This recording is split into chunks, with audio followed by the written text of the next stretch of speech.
Hello, and welcome to this lesson on the legislative branch of the United States government. This is the rotunda in the U.S. Capitol building. It has many paintings, sculptures and other artwork that show important events in U.S. history.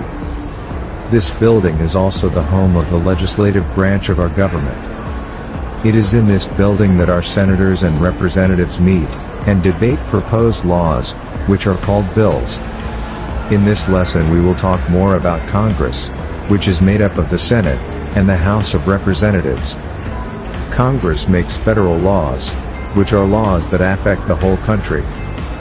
Let's begin by going over the process of how new laws are made in America.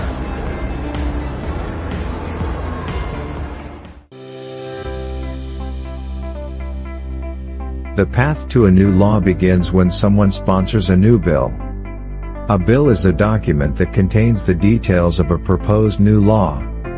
It can be introduced either by one or more representatives in the House of Representatives, or by one or more senators. Once it has been introduced, the bill is given to a committee who will meet to discuss and make changes to the bill. For our discussion here, let's assume that the bill was proposed by a senator. When the Senate committee has finished their review and changes to the bill, they bring it to the full Senate to vote on it. If the bill is passed by the Senate, then it is sent to the House of Representatives, where a similar process of review and changes will take place before the House votes on the bill.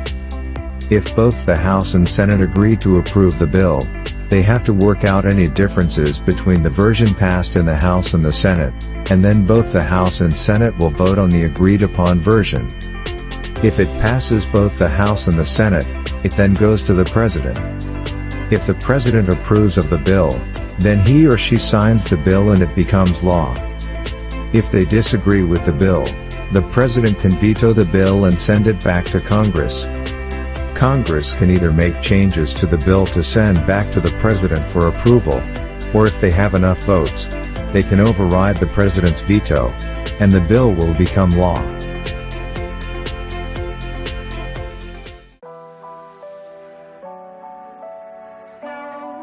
When the Founding Fathers set up the Constitution, they divided Congress into two parts: the House of Representatives and the Senate. The reason for this was to create a compromise, so that each state felt like it had a significant voice in the federal government. The Senate was established, giving each state 2 senators. In the Senate, each state has equal representation. In the House of Representatives, the number of representatives varies, depending on the population of the state. The Senate has 100 members. 2 senators from each of the 50 states. They meet here on the Senate floor. Senators represent all of the people of their home state, not just part of the state. They are elected every 6 years, and there is no limit to the number of terms that they can serve as a senator. The Vice President is the leader of the U.S. Senate, and only votes in the case of a tie, when there are an equal number of votes for and against a bill. The Vice President gets to cast the deciding vote in this case. Beyond legislation, the Senate has several specific tasks that are only performed by the Senate. They are responsible for reviewing the President's nominations for cabinet positions, U.S. Supreme Court justices, and other important positions in our government. If the Senate does not approve of the President's nominations, the President will have to put forward a different nomination for the open position. The Senate is also tasked with approving any treaties that the President makes with other countries. In the case of an impeachment of a government official, the Senate has sole responsibility for holding a trial to determine if they are guilty of committing a crime against the country.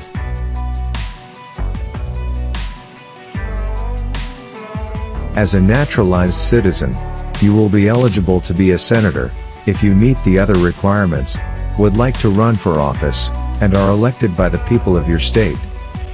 To be a senator, you must be 30 years old or older. You must be a citizen of the United States for at least 9 years.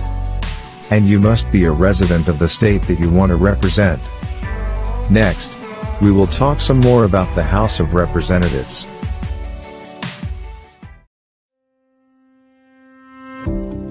This is the House chamber, located on the opposite end of the Capitol building from the Senate floor. This is where the House of Representatives meet to debate bills, and is also the location used for joint sessions of Congress, like for the State of the Union address. The State of the Union address happens once a year when the President comes and gives a speech before members of both the House and the Senate. The House has 435 members. Each state is given a number of representatives, based on that state's population. There are 7 states with small populations that only have 1 representative each in the House of Representatives. These states are Alaska, Delaware, Montana, North Dakota, South Dakota, Vermont, and Wyoming. The state with the most representatives is California, with 53 representatives in the House of Representatives. In fact, about 1/3 of the House of Representatives come from the top 4 most populated states. Members of the House of Representatives are elected for 2 years. There is no limit to the number of terms they can serve, as long as they win re-election every 2 years. The House of Representatives has several special duties, just as the Senate does. Only members of the House of Representatives can introduce legislation about taxes. The House decides if a government official should be put on trial for crimes against the country in the Senate. This process is what is referred to as impeachment.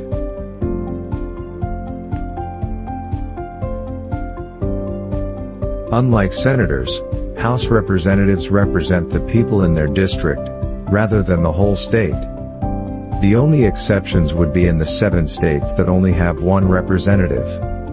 As we said before, the number of representatives depends on the population of the state. That's why states with small populations, like Alaska and Wyoming, only have 1 representative, but Texas has 36, and California has 53. The top official in the House of Representatives is called the Speaker of the House. The Speaker of the House is an important government position, because the Speaker is second in the order of presidential succession. If something were to happen that caused both the President and Vice President to be unable to serve, the Speaker of the House becomes President.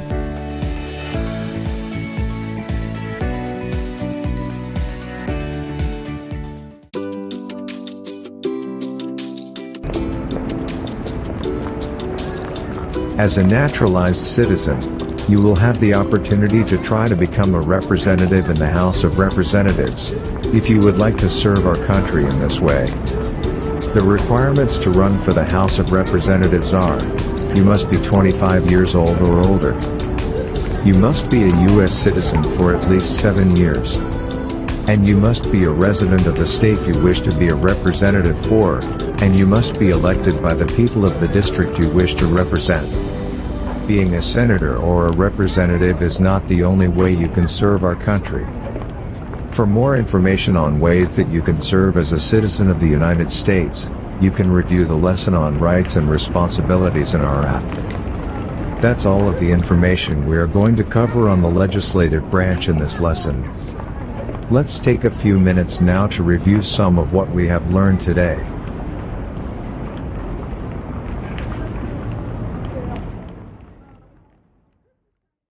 Alright.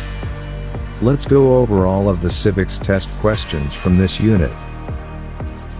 From this unit, to answer questions about your senators, House representative, and the current Speaker of the House, you can use the flashcards in our app. From there, you can enter your home street address, and it will automatically look up your governor, your state's capital city, your representative in Congress, and both of your senators, as well as the current names of important leaders in our government. Name one branch or part of the government.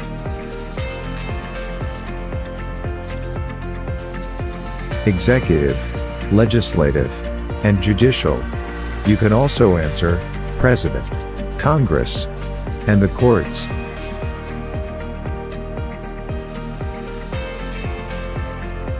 Who makes federal laws?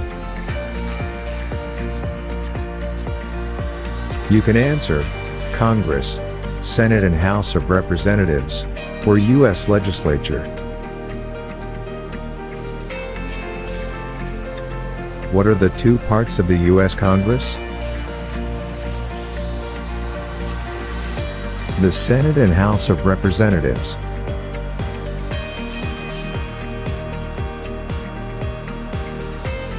How many U.S. senators are there? 100.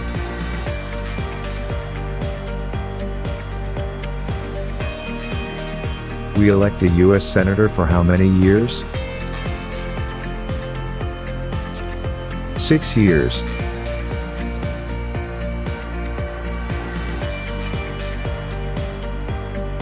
The House of Representatives has how many voting members?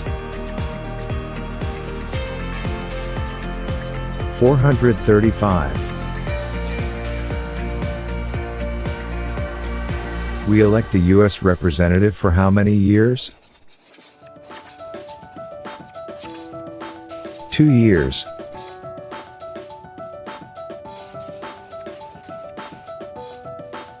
Who does a U.S. senator represent? All people of the state.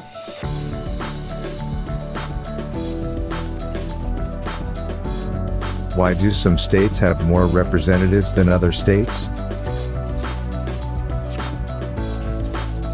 Because of the state's population. Because they have more people. Because some states have more people.